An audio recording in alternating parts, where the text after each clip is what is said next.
Hi అండి, good evening అండి. ఆగండి ఆగండి చిన్న మాట, ఆగండి ఆగండి ఆగండి.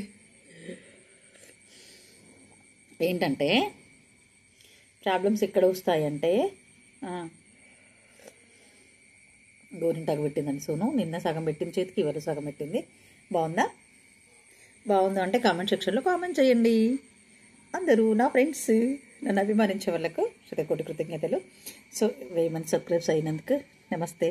నేను టీ తాగుతున్నాను. విషయం ఏంటంటే భార్యాభర్తల గొడవలు ఎందుకు వస్తాయి, ఈ టాపిక్లో మనం మాట్లాడుకుందాం. భర్త అనేవారు తను మోసే భారాన్ని, బాధ్యతలను కూడా భార్యపై పెట్టడాలు. ప్రేమ అభిమానానికి భార్య మోస్తుంది, ఎంత బరువైనా మోస్తుందండి. ఎందుకంటే తన భర్త అంటే ఇష్టం కదా.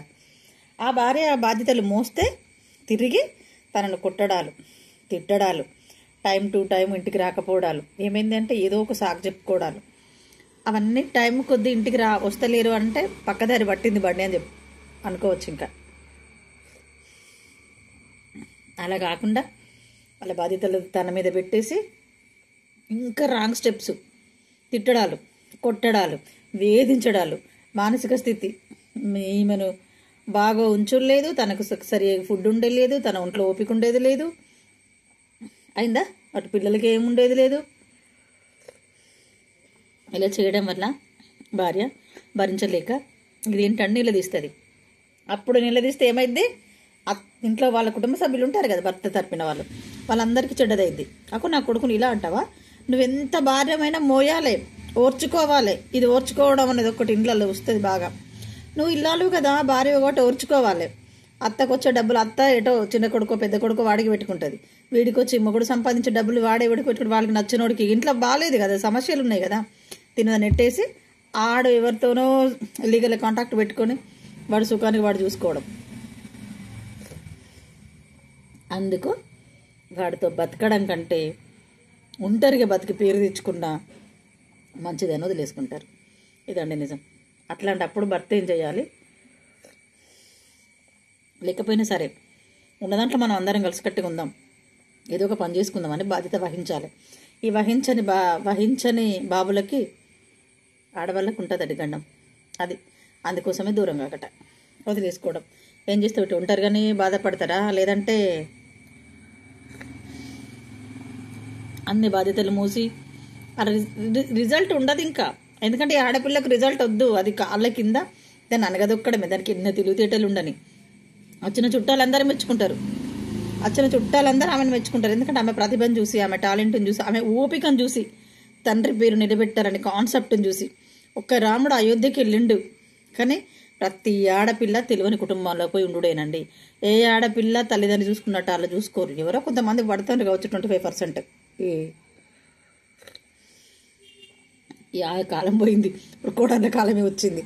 కోడళ్ళే హవా చూపిస్తున్నారు. హాయ్ అండి. ఎందుకు బంధాలు బంధుత్వాలు దూరం అయితే కానీ కాదండి, కర్తవ్యం దైవంతో సమానం. ఎంతటి కష్టమైనా కూడా మనం కష్టపడుతూ పోతుంటే భగవంతుడు 2 కళ్ళు 3 కళ్ళు 1000 కళ్ళు వేసుకొని చూసి ఈ కష్టాన్ని తగ్గించుతాడు. నేను ప్రేమను మించింది ప్రపంచం మీద లేదు. భార్య భర్తను ప్రేమించాలి, తన కన్న పిల్లల్ని ప్రేమించాలండి. నేను 100 సార్లు చెప్తాను, తన కన్న పిల్లల కోసం సర్వస్వం దారపోసుకోవాలి.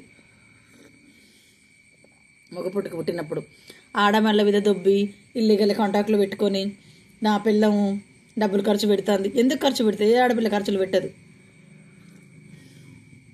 అలా చెప్పే సోదరులకు అందరికీ నేను చెప్పేది వినండి, సంసారాన్ని మించింది లేదు. భార్య ఉన్నంత వరకే నిన్ను బాగా చూసుకుంటారు, భార్య లేనంత తర్వాత నిన్ను తన్నెళ్ళ కొడతారు ఎవరైనా సరే. విన్నారా?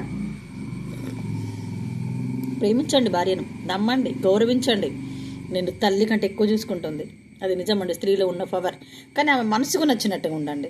చిన్న చిన్న పొరపాట్లు అయితే సరే, జీవితమే పాడేటట్టు పొరపాట్లు చేయొద్దండి. అట్లా ఆడపిల్ల మొగుళ్ళని చేయొద్దు, మొగుళ్ళు ఆడపిల్లని చేయొద్దు. జీవితమే నాశనం అయ్యేటట్టు పొరపాట్లు ఉంటాయి. చుట్టూ తోటి కోడళ్ళు ఉంటారు, ఎంతోమంది ఉంటారండి, ఇటు 2 వర్గాల వాళ్ళు. మీకు పిల్లల పెళ్ళిళ్ళకి వచ్చినా కూడా సిగ్గులేక ఆగం తిరుగుతా తిరుగుతా అంటే ఎంతమందితో అవమానాలు పడాలి భార్య అనేది. వద్దొద్దు.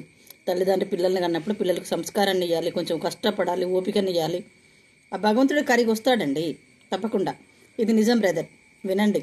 సంసారాలను ఊరికే పాడు చేసుకోవడం, ఆడవాళ్ళను ఓపిక నశించదాకా కొట్టడాలు, తిట్టడాలు, అన్యాయాలు, నెట్టడాలు, కనీసం వాళ్ళకి ఫుడ్ ఉండేది లేదు, అందరి ముందు పరువు ఉండేది లేదు. రెండింటికి చస్తుంది ఆడపిల్ల. తన కడుపు కోసం, తన కన్న పిల్లల రక్షణ కోసం, తన మానం మర్యాదల కోసం. అవి రెండూ లేదంటే నువ్వు వెళ్ళిపో అంటది, వదిలేస్తుంది.